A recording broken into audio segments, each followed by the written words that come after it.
जय श्री कृष्णा। राधे राधे जी। आज की कथा में आप सभी भक्तों का हार्दिक स्वागत है। भगवान श्री कृष्ण और श्रीमती राधा रानी की कृपा सदैव आप और आपके समस्त परिवार पर बनी रहे। कहते हैं कि भगवान जगन्नाथ जी का प्रसाद दुनिया के सभी मंदिरों के प्रसाद से भिन्न होता है और चमत्कारिक होता है। इस मंदिर के प्रसाद को बहुत ही विशेष तरीके से, अनोखे तरीके से बनाया जाता है और इस संबंध में एक विशेष कथा है भगवान भोलेनाथ की, जो आज मैं आपसे शेयर करने वाली हूँ। लेकिन इससे पहले जानते हैं जगन्नाथ जी के प्रसाद के बारे में कुछ खास बातें। सबसे पहली बात तो ये है कि जगन्नाथ जी के प्रसाद को महाप्रसाद कहा जाता है। जैसे कि किसी भी तीर्थ स्थान पर मिलने वाले प्रसाद को सामान्यतया प्रसाद ही कहा जाता है, परंतु जगन्नाथ जी के मंदिर में मिलने वाले प्रसाद को महाप्रसाद माना जाता है। कहते हैं कि एक बार महाप्रभु वल्लभाचार्य जी एकादशी व्रत के दिन जगन्नाथ मंदिर पहुंचे। अब व्रत वाले दिन वल्लभाचार्य जी को किसी ने प्रसाद दिया। वल्लभाचार्य जी ने वो प्रसाद लिया और उन्होंने स्तवन करते हुए दिन के बाद रात भी बिता दी। अगले दिन द्वादशी को स्तवन समाप्त होने पर उन्होंने प्रसाद को ग्रहण किया, जिसके बाद प्रसाद को महाप्रसाद का गौरव प्राप्त हुआ। क्योंकि एकादशी के दिन वो प्रसाद खा नहीं सकते थे। जगन्नाथ जी का प्रसाद में हमेशा चावल बनता है, भात बनता है और एकादशी का उनका व्रत था। अब प्रसाद है तो हाथ से रख भी नहीं सकते थे, तो हाथ में लिए लिए ही भगवान की आराधना करते रहे और फिर अगले दिन द्वादशी तिथि के दिन उसी प्रसाद को खाकर अपना व्रत खोला और तभी से जगन्नाथ जी के प्रसाद को महाप्रसाद कहा जाने लगा। और यहाँ की दूसरी खास बात है यहाँ का रसोई घर। दुनिया का सबसे बड़ा रसोई घर है जगन्नाथ जी के मंदिर में। 500 रसोइये 300 सहयोगियों के साथ बनाते हैं भगवान जगन्नाथ जी का प्रसाद और कम से कम लाखों भक्त यहाँ भोजन कर सकते हैं। और ये भी बताया जाता है कि वहाँ पर जो भोजन बनता है, जो भोग तैयार किया जाता है भगवान के लिए, वो सब माँ लक्ष्मी की देखरेख में होता है। मतलब अगर ये कहा जाए कि माँ लक्ष्मी स्वयं ही जगन्नाथ जी का भोग बनाती हैं तो ये बिल्कुल सत्य होगा। तीसरी खास बात है कि प्रतिदिन भगवान जगन्नाथ जी के लिए 56 भोग तैयार होता है और ये सारे व्यंजन जो बनते हैं वो मिट्टी के बर्तनों में तैयार किए जाते हैं। और प्रसाद बनाने की जो विधि होती है वो बिल्कुल अजीब होती है। कहा जाता है कि मंदिर की रसोई में प्रसाद पकाने के लिए 7 बर्तन एक दूसरे पर रखे जाते हैं और सब कुछ लकड़ी पर ही पकाया जाता है। और अब चमत्कार देखिए कि इस तरह से जो भोग बनाया जाता है, 7 बर्तन एक दूसरे के ऊपर रखे जाते हैं, उसमें जो सबसे ऊपर वाला बर्तन होता है उसमें रखा हुआ भोजन सबसे पहले पकता है। जबकि ऐसा कैसे हो सकता है? यही चमत्कार है। क्योंकि जो सबसे पहले सबसे नीचे जो बर्तन रखा होता है आँच के ऊपर, नियम के अनुसार तो खाना सबसे पहले उसी में बनना चाहिए, लेकिन ऐसा वहाँ नहीं होता है। वहाँ पर सबसे ऊपर वाले बर्तन का भोग जल्दी तैयार हो जाता है। ये है हमारे जगन्नाथ जी का चमत्कार। अब बात करें 5वें चमत्कार की, तो हजारों के लिए बनता है प्रसाद और लाखों लोग खा जाते हैं। कहा जाता है कि मंदिर में प्रतिदिन प्रसाद 20,000 लोगों के लिए ही बनाया जाता है, लेकिन त्योहार वाले दिन 50,000 लोगों के लिए भोजन बनता है। लेकिन कहा जाता है कि यदि किसी दिन लाखों लोग भी आ जाएं तो भी वो प्रसाद ग्रहण करके ही जाते हैं। प्रसाद फिर भी कम नहीं होता। महाप्रसाद से संबंधित छठी खास बात है कि वहाँ पर खाने की सामग्री भरपूर मात्रा में होती है। मंदिर के अंदर पकाने के लिए भोजन की जो मात्रा होती है पूरे वर्ष के लिए रहती है। प्रसाद की एक भी मात्रा कभी भी व्यर्थ नहीं जाती। और अगली बहुत विशेष बात, जैसे कि जगन्नाथ जी का मंदिर है, लेकिन सबसे पहले वहाँ पर भोग किसको लगता है? पार्वती माता को। यहाँ पर विमला देवी नाम से पार्वती माता का एक मंदिर है और महाप्रसाद बनने के बाद सबसे पहले माता पार्वती को भोग लगता है और फिर उसके बाद भगवान जगन्नाथ जी को भोग चढ़ता है। अच्छा, जगन्नाथ जी के मंदिर में महाप्रसाद को ग्रहण करने का भी एक नियम है। मान्यता है कि एक बार माता लक्ष्मी ने भगवान की इच्छा से ही नारद मुनि को ये प्रसाद भगवान की अनुपस्थिति में दे दिया था। तभी से ये परंपरा है कि भगवान के समक्ष भोग ग्रहण नहीं किया जाएगा, तो भगवान के विग्रह के सामने बैठकर कोई भी प्रसाद ग्रहण नहीं करता। और अब आप सुनेंगे महाप्रसाद की महाकथा। ये महाप्रसाद कैसे इस संसार में आया, इस संबंध में चैतन्य मंगल में एक कथा आती है। एक दिन नारद मुनि कैलाश पर्वत पर शिव जी के दर्शन करने पहुंचे और उन्होंने भगवान कृष्ण और उद्धव जी के बीच की वार्तालाप का वर्णन भगवान शिव के समक्ष किया। अब इस प्रसंग में उद्धव जी भगवान के महाप्रसाद की महिमा का गान करते हुए कहते हैं, हे भगवान, आपकी महाप्रसादी माला, सुगंधित तेल, वस्त्रों और आभूषणों और आपके उच्छिष्ट भोजन को स्वीकार करने से आपके भक्त आपकी माया शक्ति पर विजय प्राप्त कर लेते हैं। ये सुनकर नारद मुनि कहते हैं, हे कैलाशपति, यह सुनकर मेरे हृदय में भगवान विष्णु का महाप्रसाद चखने की तीव्र उत्कंठा जागृत हुई है। इस आशा से मैं वैकुंठ गया और पूर्ण भक्ति भाव से माता लक्ष्मी की सेवा करने लगा। 12 वर्षों तक सेवा करने के पश्चात एक दिन माता लक्ष्मी ने मुझसे कहा, नारद, मैं तुम्हारी सेवा से अत्यंत प्रसन्न हूं, तुम मनचाहा वर मांग लो। ये सुनकर नारद जी ने विनय भाव से कहा, हे माता, अनंत काल से मेरे हृदय में इस बात को लेकर पीड़ा है कि मैंने आज तक कभी भगवान विष्णु के महाप्रसाद का आस्वादन नहीं किया है। कृपया मेरी यह अभिलाषा पूर्ण कर दीजिए। अब ये सुनकर माता लक्ष्मी देवी दुविधा में पड़ गई। कहने लगी, परंतु नारद जी, मेरे स्वामी ने मुझे कठोर निर्देश दिए हैं कि उनका महाप्रसाद किसी को भी न दिया जाए। मैं उनकी आज्ञा का उल्लंघन कैसे कर सकती हूँ? परंतु तुम्हारे लिए मैं अवश्य कुछ व्यवस्था करूंगी। कुछ समय के पश्चात माता लक्ष्मी ने भगवान विष्णु से अपने हृदय की बात कही और बताया कि किस तरह उन्होंने भूलवश नारद मुनि को भगवान का महाप्रसाद देने का वचन दे दिया है। अब ये सुनकर भगवान विष्णु ने कहा, हे प्रिय, तुमने तो बड़ी भारी भूल की है, परंतु अब किया क्या जा सकता है। तुम नारद मुनि को मेरी अनुपस्थिति में मेरा महाप्रसाद दे सकती हो। नारद मुनि ने आगे कहा, हे महादेव, आप विश्वास नहीं करेंगे, महाप्रसाद के मात्र स्पर्श से मेरा तेज और आध्यात्मिक शक्ति 100 गुना बढ़ गई। मैं दिव्य भाव का अनुभव करने लगा और यही सुनाने में यहाँ आया हूँ। ये सुनकर कैलाशपति महादेव जी कहते हैं, हे नारद, निश्चित ही तुम्हारा तेज तो अलौकिक है, परंतु तुमने ऐसे दुर्लभ महाप्रसाद का एक कण भी मेरे लिए नहीं रखा। अब ये सुनकर नारद मुनि थोड़े लज्जित हो गए, परंतु तभी उन्हें स्मरण हुआ कि उनके पास अभी भी थोड़ा महाप्रसाद बचा हुआ है। उन्होंने तुरंत उसे महादेव को दिया, जिसे उन्होंने अत्यंत सम्मानपूर्वक स्वीकार कर लिया। उसे ग्रहण करते ही श्री कृष्ण के प्रेम में मस्त होकर भगवान शिव नृत्य करने लगे। उनके नृत्य की थिरकन से हिलने लगी धरती और भूकंप सा महसूस होने लगा। तब भयभीत होकर माता पृथ्वी ने माता पार्वती से महादेव को शांत करने का निवेदन किया। बड़ी मुश्किल से माता पार्वती ने शिवजी को शांत किया और फिर उनसे इस उन्मत्त नृत्य का कारण पूछा तो शिवजी ने इसका कारण बताया। ये सुनकर माता पार्वती रुष्ट होकर बोली, स्वामी, आपको महाप्रसाद मुझे भी देना चाहिए था। क्या आप नहीं जानते कि मेरा नाम वैष्णवी है? आज मैं प्रतिज्ञा लेती हूँ कि यदि भगवान श्रीहरि मुझ पर अपनी करुणा दिखाएंगे तो मैं प्रयास करूंगी कि उनका महाप्रसाद ब्रह्मांड के प्रत्येक व्यक्ति, देवता और यहाँ तक कि सभी प्राणियों को भी प्राप्त होगा। माता पार्वती भगवान शिव से ये बात कह ही रही थी कि तभी आश्चर्यजनक रूप से उसी क्षण भगवान विष्णु माता पार्वती के वचन की रक्षा के लिए वहां प्रकट हो गए और बोले, हे देवी पार्वती, मैं आपको वचन देता हूं कि मैं स्वयं तुम्हारी प्रतिज्ञा को पूर्ण करूंगा और पुरुषोत्तम क्षेत्र जगन्नाथपुरी में प्रकट होऊंगा और ब्रह्मांड में प्रत्येक जीव को अपना महाप्रसाद प्रदान करूंगा। और इसीलिए आज भी जगन्नाथ मंदिर में भगवान जगन्नाथ को भोग लगाने के पहले सर्वप्रथम प्रसाद विमला देवी अर्थात पार्वती माता के मंदिर में अर्पित किया जाता है। और यही कारण है कि कोई भी भक्त प्रसाद कभी भी अर्चा विग्रह के सामने बैठकर ग्रहण नहीं करता है। तो पूरे भक्तिभाव से प्रेम से जयकारा लगाइए, जय जगन्नाथ। आज की कथा में आप सुनेंगे पुंडरीक और अम्बरीश द्वारा भगवान की स्तुति तथा पुरुषोत्तम क्षेत्र में रहकर भजन करने से उनकी मुक्ति का वर्णन। जैमिनी जी कहते हैं, उन दोनों के मन में निर्वेद अर्थात खेद एवं वैराग्य का उदय हुआ था। वे कुसंग छोड़कर मन ही मन भगवान विष्णु का ध्यान करते हुए तथा शुद्ध आहार और व्रत का पालन करते हुए कुछ समय में भगवान पुरुषोत्तम के नीलाचल निवास पर पहुंचे।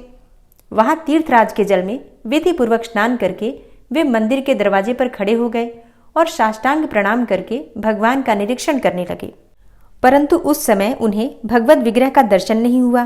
तब चिंता से व्याकुल होकर उन्होंने भगवान का दर्शन जब तक न हो जाए तब तक के लिए अनशन आरंभ किया और भगवान के पापनाशक नामों का कीर्तन करने लगे। तब तीसरी रात्रि में उन्हें एक ज्योति का दर्शन हुआ। तत्पश्चात वे पुनः 3 दिनों तक धैर्यपूर्वक उपवास करते रहे। इस प्रकार जब 7वीं रात्रि आई तब उन्हें भगवत स्वरूप का दर्शन हुआ। उनके भीतर दिव्य ज्ञान प्रकट हुआ और वे पाप से छूटकर साक्षात भगवान जगन्नाथ का दर्शन करने लगे। भगवान के हाथों में शंख, चक्र और गदा विराजमान थे। वे दिव्य वस्त्राभूषणों से विभूषित थे। उन्होंने अपने चरण कमलों को रत्नमयी पादुका के ऊपर रखा था।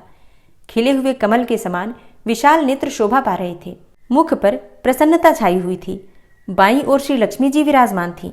आगे खड़े होकर भगवत स्वरूप का ध्यान करने वाले प्रहलाद आदि वैष्णवों को, जो कि भगवान का चित्त अपनी ओर आकृष्ट कर रहे थे, भगवान श्रीहरि मानो अपने श्री विग्रह में धारण कर रहे थे। वक्षस्थल पर शोभा पाने वाली कौस्तुभ मणि में प्रतिबिंबित हुए देवता आदि के द्वारा मानो भगवान अपनी विश्वमय मूर्ति का प्रकाश कर रहे थे। इस प्रकार भगवान की झांकी करके वे ब्राह्मण और क्षत्रिय क्षण भर में सब विद्याओं के पारंगत विद्वान हो गए। उन्होंने 3 बार देवेश्वर विष्णु की परिक्रमा करके दोनों हाथ जोड़कर उन्हें साष्टांग प्रणाम किया और अत्यंत प्रसन्न होकर स्तुति आरंभ की। पुंडरीक बोले, हे जगदाधार, आपको नमस्कार है। आप सृष्टि, पालन और संहार के कारण हैं। हे परमात्मन, हे नारायण, आप सबको शरण देने वाले हैं। आपको नमस्कार है। एकमात्र आप ही परमार्थ हैं। उत्पत्ति और नाश आदि विकार आपसे सर्वथा दूर हैं। ध्यान रूपी नेत्रों से देखने वाले महात्मा आपको नित्यानंद स्वरूप मानते हैं।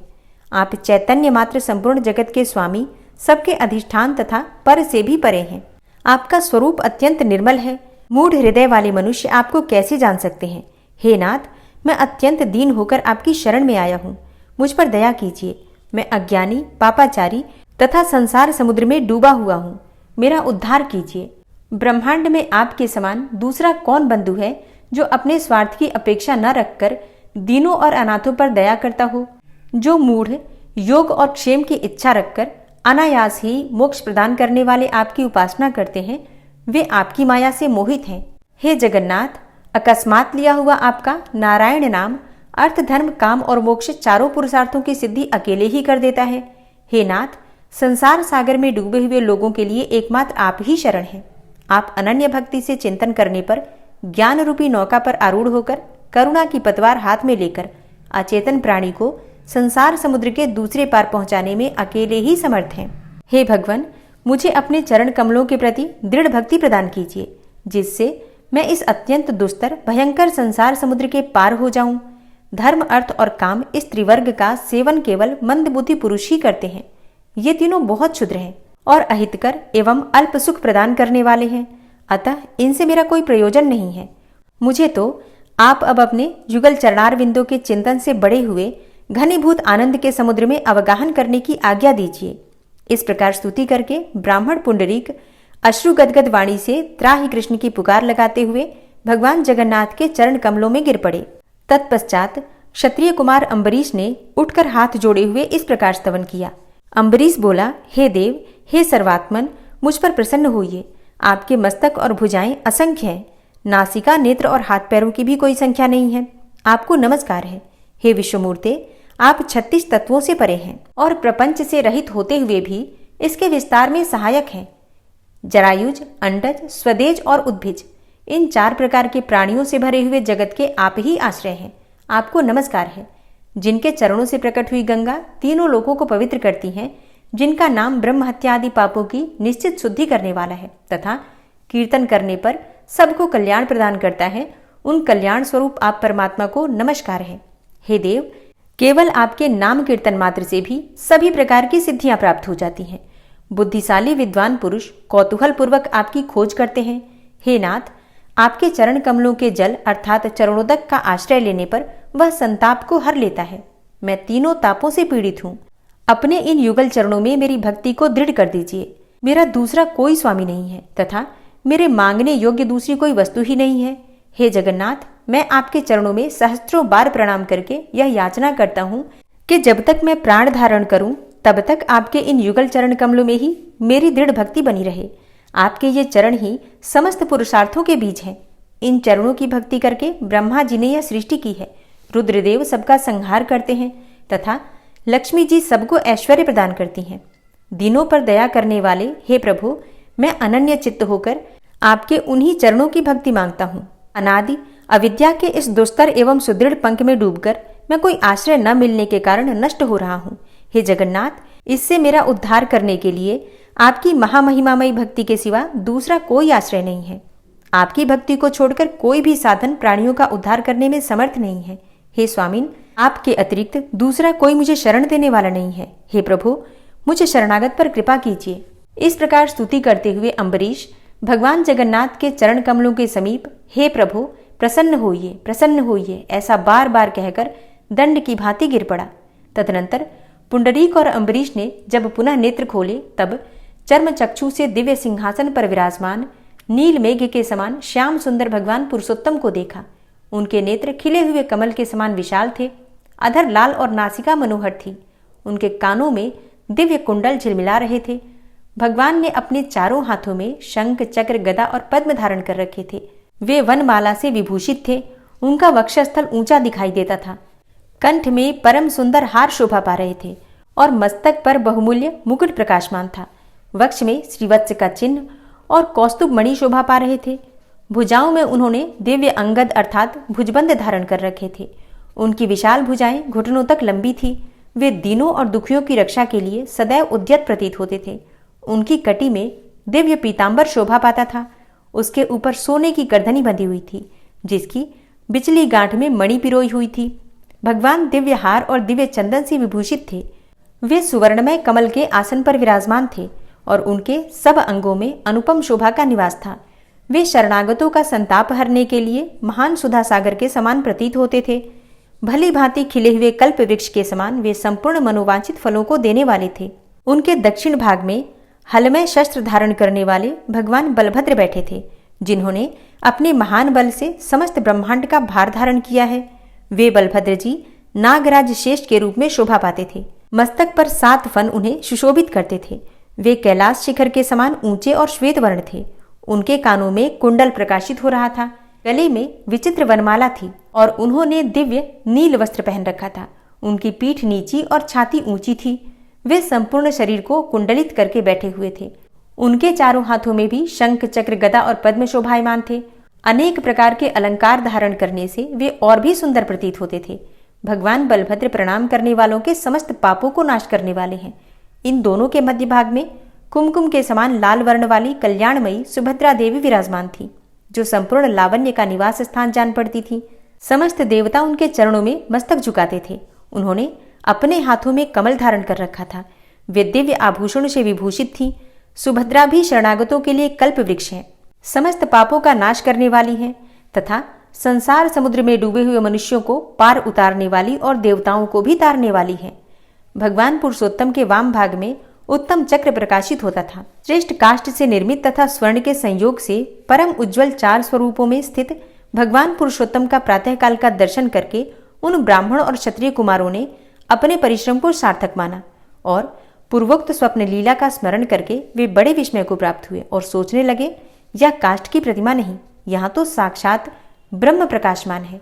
उस समय उन्होंने यज्ञ सभा में आए हुए ब्राह्मणों की बात पर पूर्ण विश्वास किया और आपस में कहा हम दोनों महापातकी क्रमशः यम यातना भोगने के अधिकारी और कहा देवताओं से सेवित भगवान विष्णु का दर्शन।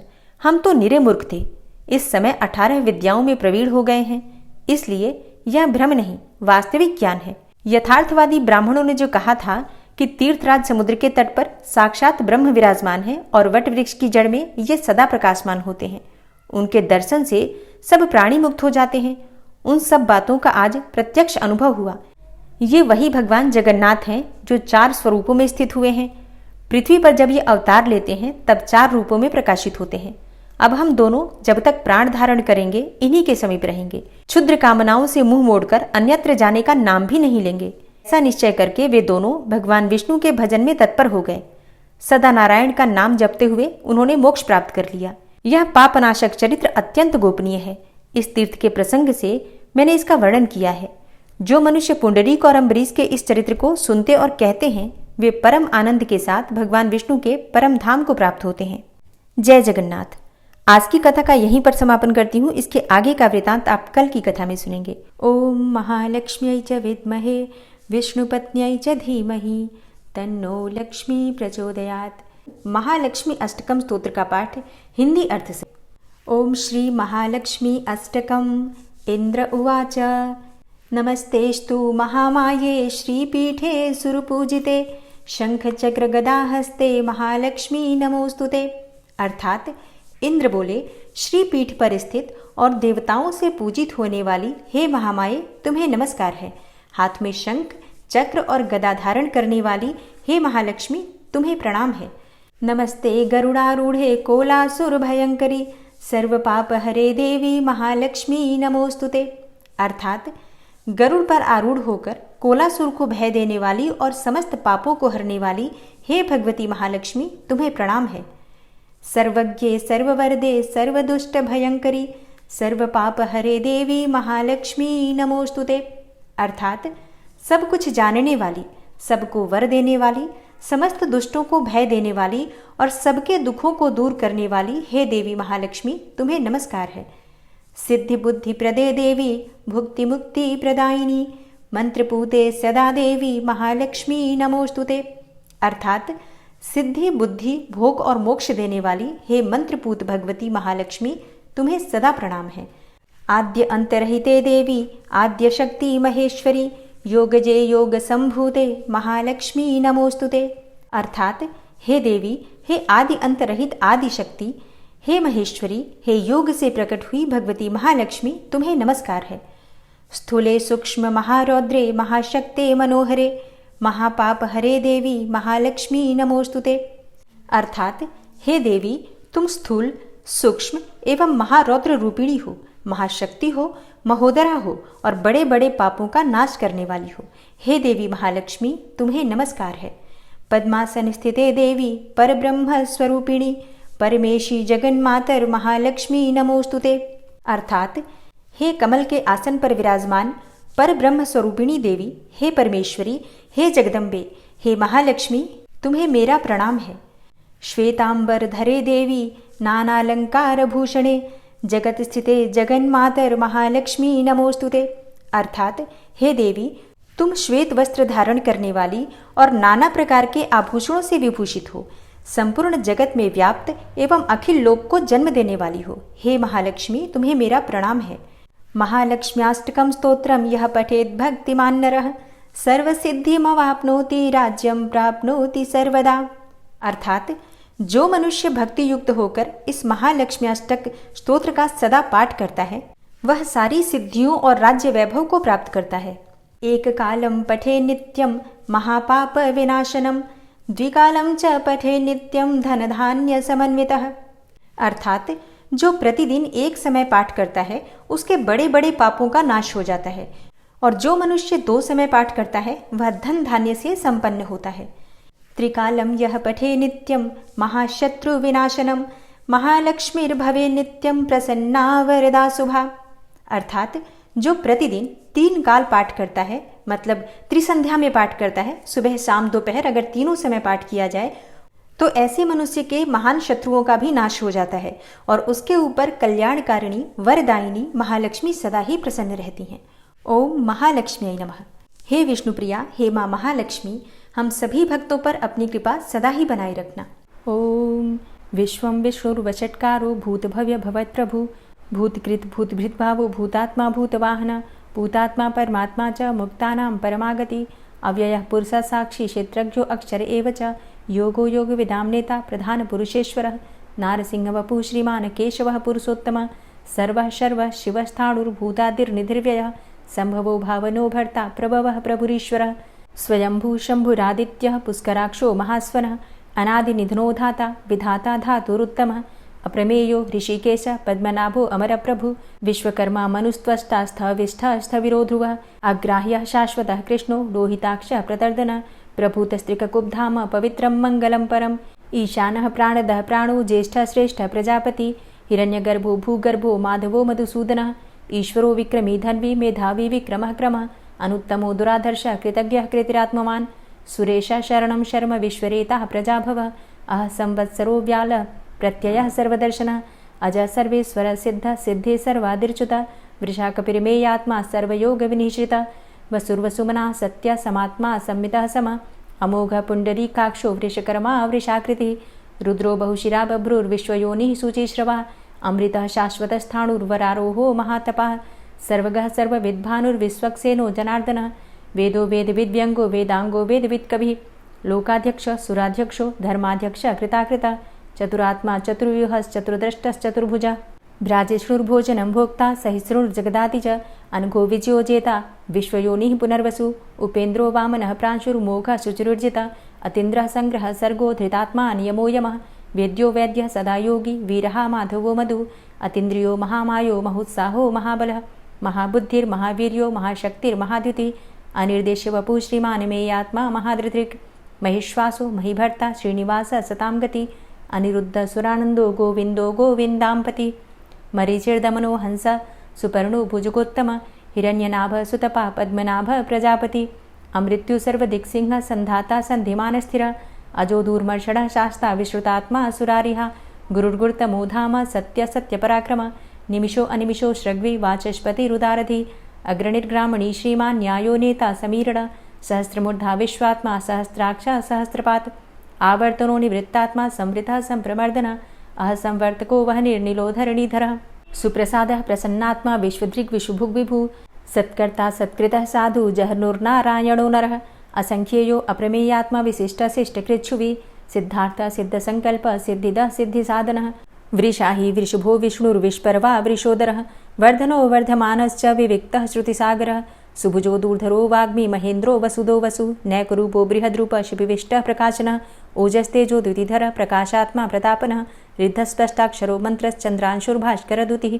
अमृतांशुद्भवो भानु शशबिन्दुः सुरेश्वरः औषधं जगतः सेतु सत्यधर्मपराक्रमः भूतभव्य भवन्नाथ पवनः पावनो नलः कामः कामकृत्कान्तः कामः कामप्रदः प्रभुः युगादिकृद्युगावर्तो नैकमायो महाशनः अदृश्यो अव्यक्तरूपश्च सहस्रजितनन्तजित् इष्टो अविशिष्ट शिष्टेष्ट शिखण्डी नहुसो वृष क्रोधः क्रोधकृत्कर्ता विश्वबाहुर्महीधरः अच्युतः प्रतितः प्राणः प्राणदो वासवानुजः अपां निधिर्धिष्ठानं प्रमत्तः प्रतिष्ठितः स्कन्दः स्कन्दधरो धूर्यो वरदो वायुवाहनः वासुदेवो बृहद्भानुरादिदेवः पुरन्दरः अशोकस्तारणस्तारः शूरः सौरिर्जनेश्वरः अनुकूलः शतावर्त पद्मी पद्मनिभेक्षणः पद्मनाभो अरविन्दाक्ष पद्मगर्भ शरीरभृत् महर्धिरिद्धो वृद्धात्मा महाक्षो गरुडाध्वजः अतुलः शरभो भीमो समयज्ञो हविर्हरि सर्वलक्षणलक्षण्यो लक्ष्मीवान् समितिञ्जय वीक्षरो रोहितो मार्गो हेतुर्दामोदरः सह महीधरो महाभागो वेगवान् मिताशनः उद्भवः क्षोभणो देव श्रीगर्भ परमेश्वर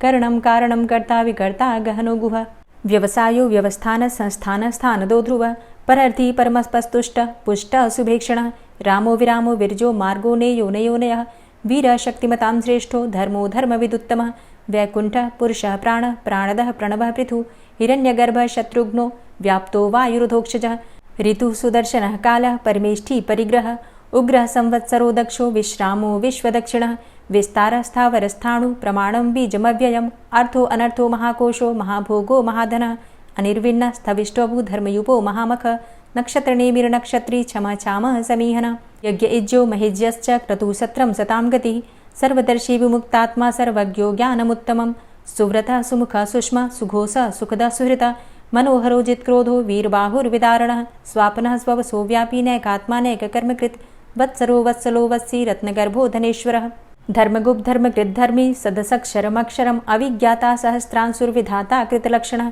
गभस्तिनेमिः सत्त्वस्थः सिंहो भूतमहेश्वरः आदिदेवो महादेवो देवेशो देवभृद्गुरुः उत्तरो गोपतिर्गोप्ता ज्ञानगम्यः पुरातनः शरीरभूतभृद्भोक्ता कपीन्द्रो भूरि दक्षिणः सोमभो अमृतपः सोम पुरुजित पुरुषोत्तमः विनियोजयः सत्यसन्धो दाशाः सात्वताम्पतिः जीवो विनयिता साक्षी मुकुन्दो अमितविक्रमः अम्भो निदृणन्तात्मा महोदधीशयोऽन्तकः अजो महारः स्वाभाव्यो जितामित्रः प्रमोदन आनन्दो नन्दनो नन्दः सत्यधर्मा त्रिविक्रमः महर्षि कपिलाचार्यः कृतज्ञो मेदिनीपतिः त्रिपदस्त्रिदशाध्यक्षो महाशृङ्गः कृतान्तकृत् महावराहो गोविन्दः सुखेणः कनकाङ्गदी गुह्यो गभीरो गहनो गुप्तश्चक्रगदाधरः वेधा स्वाङ्गो अजितः कृष्णो दृढः सङ्कर्षणोच्युतः वरुणो वारुणो वृक्षः पुष्कराक्षो महामनाः भगवान् भगानन्दी वनमाली हलायुधः आदित्यो ज्योतिरादित्यः सहिष्णुर्गतिसत्तमः सुधन्वाखण्ड परशुर्दारुणो द्रविडप्रदः दिविस्त्रिक्सर्वदृग्व्यासो वाचस्पतिर्योनिजः त्रिसामासामगः साम निर्वाणं भेषजम्भिषक्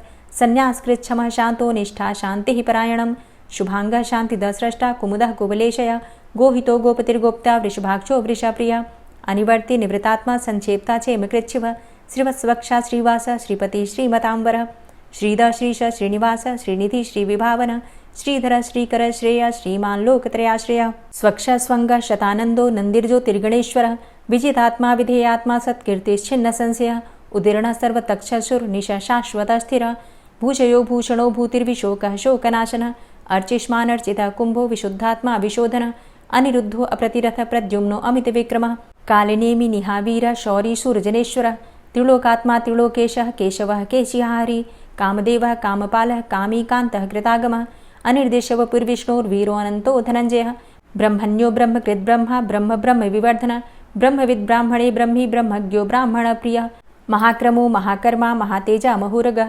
महाक्रतुर्महायज्वा महायज्ञो महाहवि स्तव्यः स्तव प्रिय स्तोत्रं स्तुतिस्तोतारण प्रिय पूर्णः पुरैता पुण्य पुण्यकीर्तिर्नामयः मनोजवस्तीर्थकरो वसुरेता वसुप्रद वसुप्रदो वासुदेव वसुर्वसुमनाहवि सद्गतिः सत्कीर्तिः सत्ता सद्भूति सत्परायणः शूरसेनो यदुश्रेष्ठः सन्निवासः सुयामुनः भूतावासो वासुदेवः सर्वासु निलयोऽनलः दर्पः दर्पदो दृप्तो दूर्धरोथा पराजितः विश्वमूर्तिर्महामूर्तिर्दीप्तमूर्तिर्मूर्तिमान् अनेकमूर्तिरव्यक्तः शतमूर्तिः शताननः एको नैकः सवः क किं यत्तत्पदमनुत्तमं लोकबन्धुर्लोकनाथो माधवो भक्तवत्सलः सुवर्णवर्णो हेमांगो वरांगश्चन्दनांगदी वीरः विषमः शून्यो घृताशीर चलश्चलः अमानीमानदो मान्यो लोकस्वामी त्रिलोकदृक् सुमेधा मेधजो धन्यः सत्यमेधा धराधरः तेजो वृषः द्वितिधरः सर्वशस्त्रभृताम्बरः प्रग्रहो निग्रहो व्यग्रो नैकशृङ्गो गदाग्रजः चतुर्मूर्तिश्चतुर्बाहुश्चतुर्व्यूहश्चतुर्गति चतुरात्मा चतुर्भावश्चतुर्वेदविदेकपात् समावर्तो अन्वृतात्मा दुर्जयो दुरतिक्रम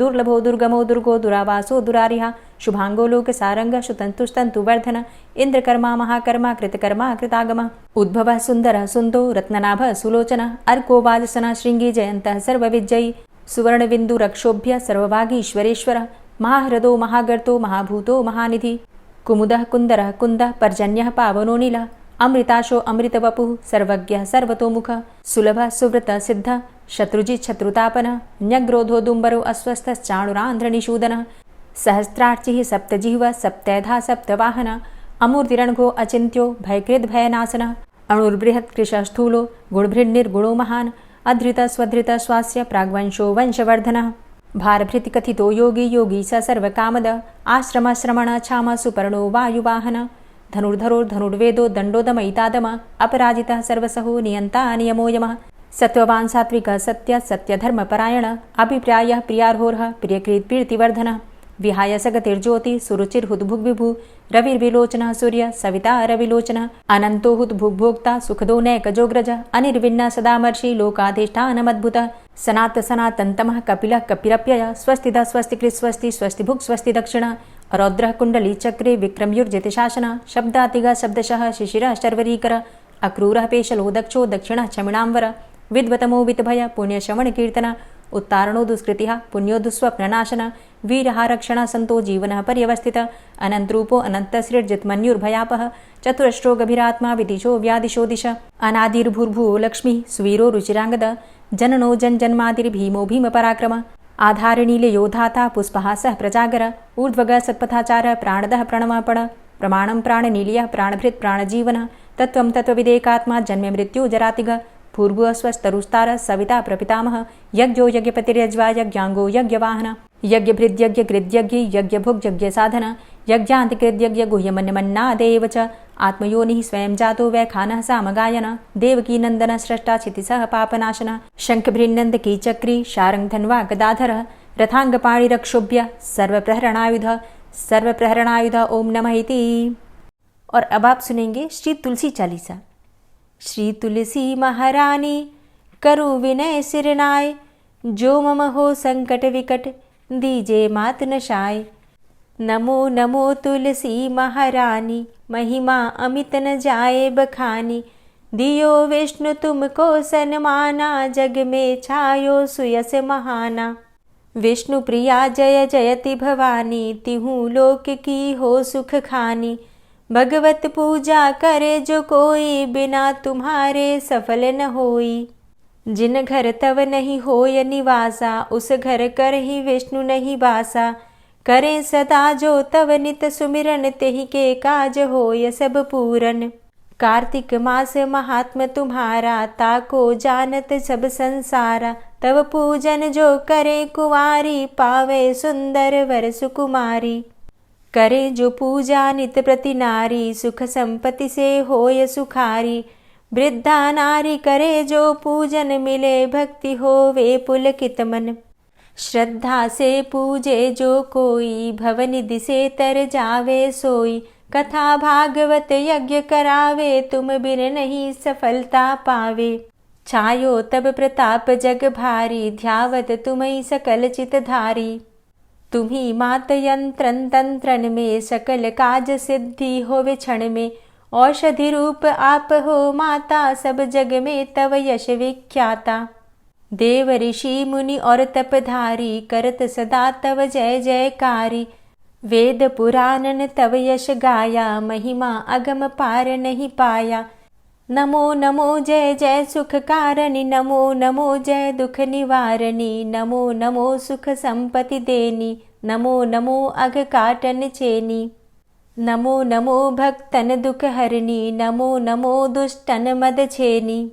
नमो नमो भव पार उतारणी, नमो नमो परलोक सुधारणी। नमो नमो निज भक्त उबारणी, नमो नमो जन काज सवारणी। नमो नमो जय कुमति नशावनी, नमो नमो सब सुख उपजावनी। जयति जयति जय तुलसी माई, ध्याऊं तुमको शीश नवाई। निज जन जानी मोहि अपनाओ, बिगड़े कारज आप बनाओ।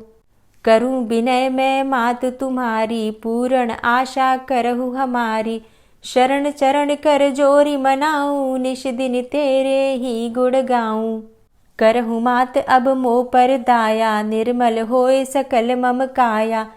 मांगू मातु यही बर दीजे, सकल मनोरथ पूर्ण कीजे। जानू नहीं कछु नेम आचारा, क्षमहु मातु अपराध हमारा। 12 मास करे जो पूजा, तासम जग में और नहीं दूजा। प्रथम ही गंगा जल मंगवावे, फिर सुंदर स्नान करावे। चंदन अक्षत पुष्प चढ़ावे, धूप दीप नैवेद्य लगावे। करे आचमन गंगा जल से, ध्यान करे हृदय निर्मल से। पाठ करे फिर 40 की, स्तुति करे मात तुलसा की। यह विधि पूजा करे हमेशा, ताके तन नहीं रहे कलेशा। करे मास कार्तिक का साधन, सोवे नित पवित्र हुई जाहि। है यह कथा महासुखदाई, पढ़े सुने सो भव तर जाई। यह श्री तुलसी 40 पाठ करे जो कोय, गोविंद सो फल पावही, जो मन इच्छा होय। तुलसी 40 संपूर्ण। और अब आप सुनेंगे तुलसी महारानी की आरती। तुलसी महारानी नमो नमो, हरि की पटरानी नमो नमो। तुलसी महारानी नमो नमो, हरि की पटरानी नमो नमो। धन्य तुलसी पूर्ण तप कीनो, धन्य तुलसी पूर्ण तप कीनो। शालिग्राम की बनी पटरानी नमो नमो। तुलसी महारानी नमो नमो, हरि की पटरानी नमो नमो। जाके पत्र मंजरी कोमल, जाके पत्र मंजरी कोमल। श्रीपति कमल चरण लपटानी नमो नमो, हरि की पटरानी नमो नमो। तुलसी महारानी नमो नमो। धूप दीप नैवेद्य आरती, धूप दीप नैवेद्य आरती। पुष्पन की वर्षा बरसानी नमो नमो, हरि की पटरानी नमो नमो। तुलसा महारानी नमो नमो। 56 भोग 36 व्यंजन, 56 भोग 36 व्यंजन। बिन तुलसा हरि एक न मानी नमो नमो। तुलसी महारानी नमो नमो, हरि की पटरानी नमो नमो। सभी सखी मैया तेरो यश गावे, सभी सखी मैया तेरो यश गावे। भक्ति दान दीजे महारानी नमो नमो। तुलसा महारानी नमो नमो, हरि की पटरानी नमो नमो। नमो नमो तुलसा महारानी, नमो नमो तुलसी महारानी। तुलसी महारानी नमो नमो, हरि की पटरानी नमो नमो। तुलसी महारानी नमो नमो, हरि की पटरानी नमो नमो। प्रेम से बोलिए तुलसी मैया की जय।